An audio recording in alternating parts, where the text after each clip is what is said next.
Assalamualaikum, anda sedang menonton Sekilas Fakta 21 Julai 2020 bersama saya Nur Syah Muhammad Amin.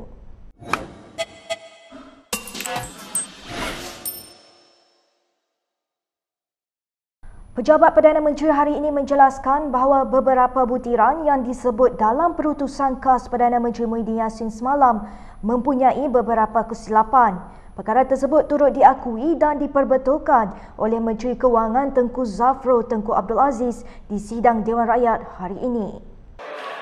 Mungkin saya boleh beri nombor yang betul pada dalam Dewan ini. Inisiatif tunai bagi pemandu teksi, pemandu pelancong dan pemandu bas ni semuanya 110 juta ringgit. Bagi tunai secara one off RM500 pemandu sepenuh masa e-hailing dan bagi teksi RM600 juga bagi pemandu pelancong dan pemandu bas. Jumlah pembayaran seperti mana yang berhormat cakap tadi 22.7 juta, penerimanya 37,100 penerima. E-hailing 34 juta ringgit, 68,300 penerima.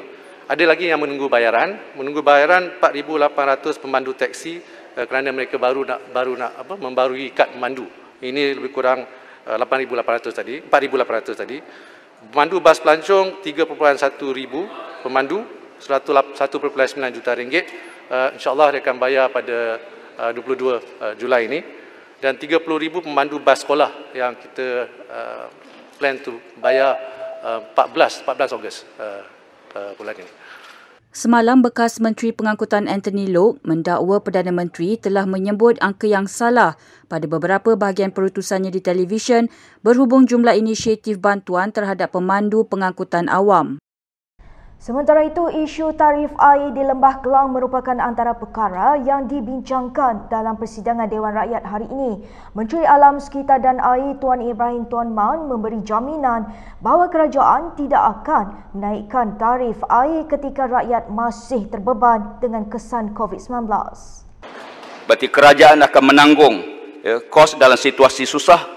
Sebagai kerajaan prihatin dengan tawaran pelbagai yang telah diberi, kita jamin bahawa rakyat tidak perlu risau dalam situasi yang kritikal begini. Terima kasih.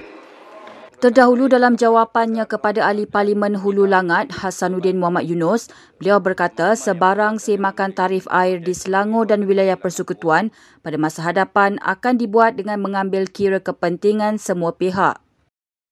Speaker Dewan Rakyat Azhar Azizan Harun mengingatkan anggota Parlimen bahawa tindakan akan diambil terhadap mereka yang mengeluarkan perkataan berbentuk hasutan perkauman, biadab dan seksis. Beliau berkata demikian susulan insiden kekecohan yang berlaku di Dewan Rakyat minggu lalu.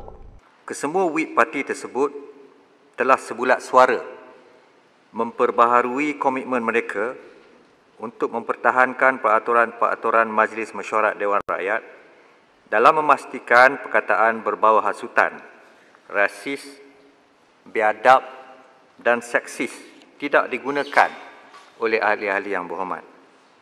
Minggu lalu, Ahli Parlimen Baling Abdul Aziz Abdul Rahim dilapor membuat kenyataan berbau perkauman dan seksis terhadap Ahli Parlimen Batu Kawan Kasturi Patu di Dewan Rakyat. Abdul Aziz bagaimanapun memohon maaf selepas menerima pelbagai kritikan. Mulai Jumaat ini, warga asing dan rakyat Malaysia yang pulang dari luar negara perlu menjalani kuarantin wajib selama 14 hari di stesen kuarantin yang ditetapkan. Menteri Kanan Ismail Sabri Yaakob berkata keputusan itu dibuat kerana terdapat individu melanggar prosedur operasi standard dan peraturan kuarantin wajib di rumah.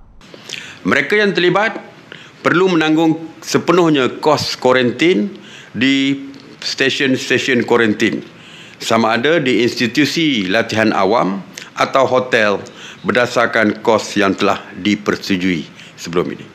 Semalam, pihak berkuasa kesihatan dilapor sedang mengesan seorang wanita yang dipercayai melanggar tempoh kuarantin di rumah selepas fotonya memakai gelang tangan berwarna merah jambu dilihat makan di sebuah kafe di Ipoh. Ketua Pengarah Kesihatan Dr. Nur Hisham Abdullah menyuarakan kebimbangan dengan kes harian yang kian meningkat dengan 15 kes baru dilaporkan hari ini. Menurutnya, peningkatan tersebut membimbangkan kerana ia melibatkan kes penularan dalam negara.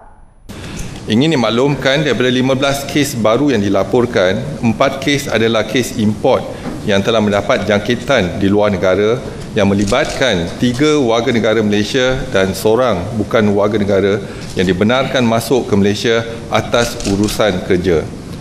4 kes import tersebut adalah dari negara Belanda 1 kes, Arab Saudi 1 kes, United Kingdom 1 kes dan Indonesia 1 kes. Hampir separuh iaitu 5 daripada kes penularan tempatan melibatkan kluster baru di sebuah hospital di Kuching, Sarawak yang dirujuk sebagai kluster Sentosa. Dalam pada itu, beliau memaklumkan terdapat 7 pesakit yang sembuh hari ini menjadikan jumlah kes sembuh kepada 8,562 kes iaitu 97.1% daripada jumlah keseluruhan kes COVID-19. Tiada kes kematian baru dilaporkan hari ini menjadikan jumlah keseluruhan kekal pada 123 kes. Dr. Mahathir Mohamad menggunakan ucapannya di Dewan Rakyat hari ini untuk sekali lagi mencabar tanggapan bahawa DAP mampu menghancurkan orang Melayu. Semasa gilirannya membahaskan titah diraja, mantan Perdana Menteri itu menyalahkan pembangkang terdahulu dan pendahulunya Najib Abdul Razak atas tuduhan itu. Sebenarnya, DAP tidak mampu menghancurkan orang Melayu. Menteri Dalam Negeri, pada masa itu dia belum jadi Perdana Menteri. Menteri Dalam Negeri tahu dan sedar bahawa dengan hanya membatal pendaftaran DAP akan lumpuh dah hilanglah DAP. Tuan Speaker, peraturan surat. Menurut Mahathir, pembohongan yang dibawa pembangkang pada masa itu berjaya mempengaruhi Muhyiddin dan beberapa pemimpin parti Bersatu sehingga mendorong mereka meninggalkan Pakatan Harapan. Baiklah, sekian sahaja daripada saya Nur Syamah Amin untuk sekilas fakta. Untuk lebih banyak berita, anda boleh melayari kinitv.com.